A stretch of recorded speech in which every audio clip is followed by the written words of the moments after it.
Bonjour et bienvenue. Dans ce tutoriel, je vous explique comment j'ai réussi à poster ma page HTML en ligne à l'aide du seul site gratuit qui permet de poster n'importe quel type de code en ligne, qui est le site GitHub. Alors, je vais déjà vous montrer le site web que j'avais créé. J'avais utilisé une page HTML, une page CSS, un audio et plusieurs images qui étaient toutes enregistrées dans mon dossier. Et là, c'est le lien GitHub que j'ai créé. Et on peut remarquer que l'audio est bien présent, que toute la mise en page est présente, rien n'a été omis. Et donc, cette page HTML, même avec l'audio qui était enregistré pourtant seulement dans mon ordinateur, cet audio a aussi été affiché en ligne à l'aide d'une URL. Donc maintenant, je vais faire pareil avec une page HTML que j'ai créée et un fichier CSS aussi. Je vais créer un nouveau compte sur github.com que je viens d'ouvrir. Donc je vais utiliser le compte de l'école ayant utilisé mon compte personnel pour le site web que je viens de vous montrer. Je vais créer un nouveau compte avec l'adresse mail de l'école, du lycée c'est-à-dire. Et donc j'écris un mot de passe et je choisis un identifiant. Bien sûr, il faut que ce soit un identifiant qui n'a pas déjà été pris par un autre internaute. Donc, maintenant que c'est bon, le site veut vérifier que je suis humaine à l'aide d'un puzzle. Donc, voilà. Et ensuite, on m'envoie un code par mail sur le mail que je viens d'écrire, qui est le mail du lycée. Et je copie le code pour affirmer mon identité. Une fois que c'est terminé, mon compte a été enregistré et je dois de nouveau m'identifier pour accéder aux données de mon nouveau compte. Donc j'aurai écrit l'adresse mail et le mot de passe.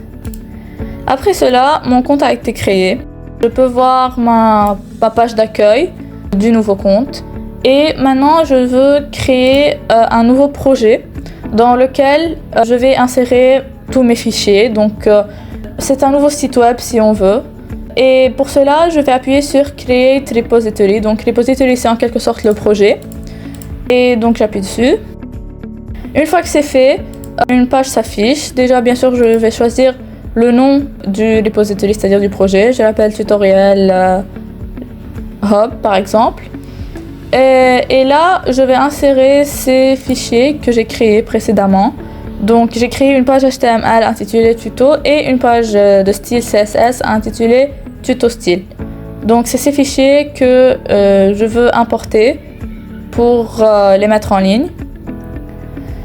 Donc voilà, bien sûr, il faut que j'appuie sur Public pour que toute personne ayant accès au lien que va me générer cette page puisse accéder à mes pages, au site web que je vais créer par la suite.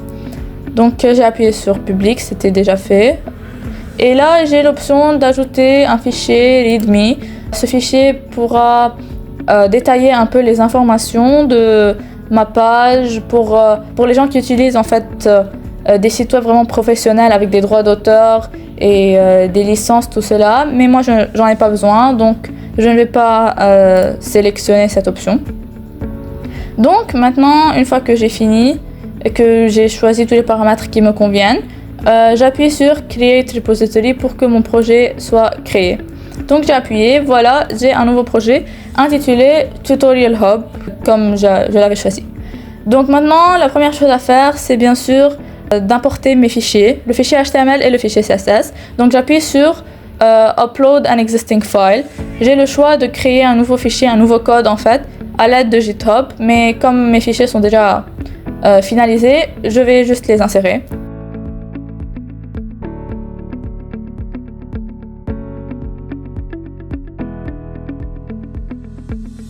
Donc c'est fait. Je peux voir que les deux fichiers sont insérés et j'appuie sur Commit Changes pour sauvegarder cela. Et maintenant, il ne me reste qu'à partir vers les paramètres.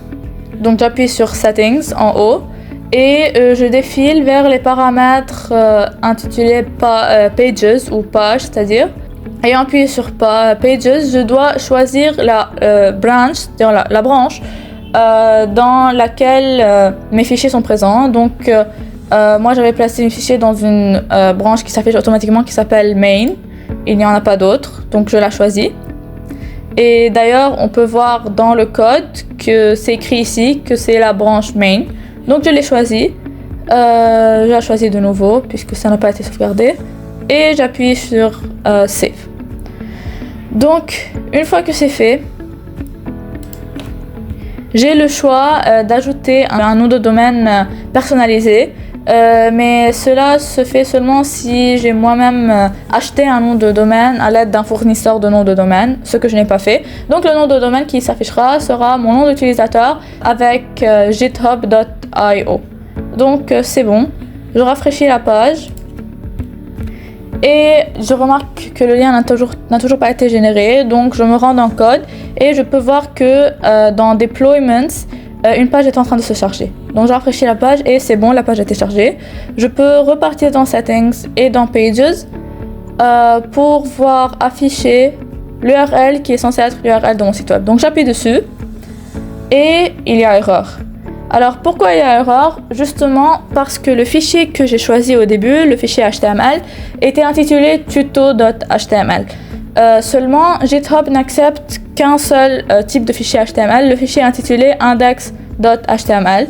Donc ce que je vais faire, c'est d'abord je vais me rendre dans mon dossier personnel pour renommer ce fichier. Donc au lieu de tuto, je l'appelle index et le fichier est déjà HTML, donc c'est index.html. Et puis je me rends de nouveau sur GitHub, j'appuie sur Add File, Upload File et je choisis la page HTML que je viens de renommer, qui est index.html, et j'appuie sur Commit Changes pour enregistrer tout cela. Maintenant, il ne me reste plus qu'à supprimer tuto.html puisque déjà ça n'a pas été pris en compte et ça ne sert à rien. Donc j'appuie sur Delete File et ensuite j'appuie sur Commit Changes encore une fois pour enregistrer cela. Donc c'est enregistré. Maintenant, je me rends de nouveau sur Settings, donc sur les paramètres, dans Pages, et là je dois rafraîchir la page et attendre un peu. Alors d'abord il y a toujours erreur parce que c'est toujours l'ancien lien qui était avec tuto, donc je me rends de nouveau dans code pour voir si le deployment a fini de se charger. Donc il faut rafraîchir la page pour qu'un nouveau deployment apparaisse. C'est ce que je fais et j'ai un nouveau deployment qui est en train de se charger. C'est encore une fois github.pages. Donc c'est bon. Le deployment s'est chargé. Je me rends de nouveau à Pages dans Paramètres et j'ai un nouveau lien qui a le même nom de domaine, mais c'est un nouveau lien qui a été refait après l'ajout d'index.html. Et j'ouvre ce lien. Ma page HTML avec le CSS apparaît. Donc je vais vous montrer la page ouverte depuis mon dossier dans Google avec le CSS et c'est exactement la même chose.